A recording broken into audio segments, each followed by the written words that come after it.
नमस्कार दर्शक बंधु आसंता 2025 रे आईसीसी चैंपियंस ट्रॉफी खेला जबार अच्छी यही टूर्नामेंट आयोजन पाकिस्तान को दि जाइए।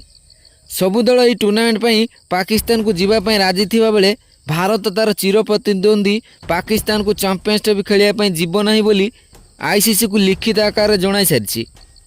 बीसीसीआई अध्यक्ष जय शाह आईसीसी को निजर निष्पत्ति यही बाबद में जणाई देइछंती। हेले नुआकरी पाकिस्तान क्रिकेट बोर्ड दायित्व नहीं तनवीर अहमद भारत चैंपियंस ट्रॉफी में पाकिस्तान न आसवा निष्पत्ति को एक बहुत बड़ बयान देइछंती।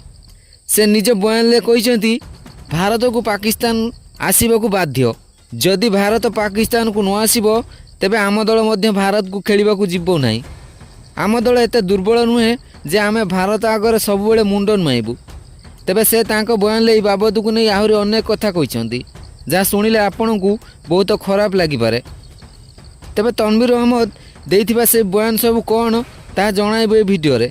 किंतु यह पूर्व जदि आपण माने भारत क्रिकेट बोर्ड निष्पत्ति को समर्थन करुछंती ताहले दयाकरी भिडियो को लाइक करबा सह चैनल को सब्सक्राइब कर दियंतु एवं भारत पाकिस्तान को न जीवा पाई नैथिबा निष्पत्ति ठीक कि भूल दयाकरी कमेंट कर जणांतु। तेबे आसंतु जानिबा संपूर्ण खबर। दर्शक बंधु चैंपियंस ट्रॉफी पर आईसीसी भारत को तार निष्पत्ति जणाइबा पई कहिथिला। तेबे बीसीसीआई अध्यक्ष जय शाह भारत पाकिस्तान को आईसीसी चैंपियंस ट्रॉफी खेलिया पई जीव नाही बोली जणाई देथिले।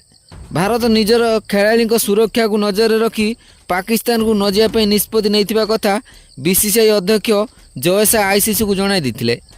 तेबे यहा पर पाकिस्तान क्रिकेट बोर्ड नुआ करी दायित्व नैथिबा तनवीर अहमद भारतर एही निष्पत्ति रे निजर विरक्ति प्रकाश करथिले एवं भारत जदि पाकिस्तान को न आसे तेबे पाकिस्तान मध्य आईसीसी रो कोनोसी टूर्नामेंट रे भारत सह मैच खेलिबो नाही बोली कहिथिले।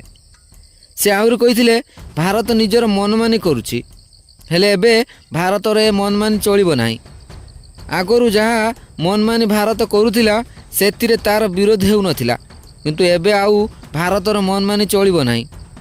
जदि भारत पाकिस्तान को चैंपियंस ट्रॉफी खेलिया पई न आसे तेबे आमे मध्य आ भविष्य रे भारत विरुद्ध रे कोनोसी मैच खेलिबु नाही।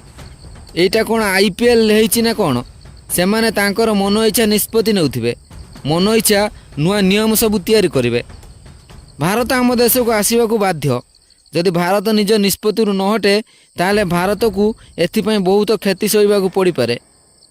भारत जो सुरक्षा उपर प्रश्न उठाई आम देश को न आसवा को निष्पत्ति नेछि, थरे आम देश को आसिकी देखू आमर स्वास्थ्य सेवा केते उन्नत। आमे कथा देउछु जे आम देश रे भारतीय खेलाड़ी कौनसी प्रकार सुविधा जोगाई दिया जिवो।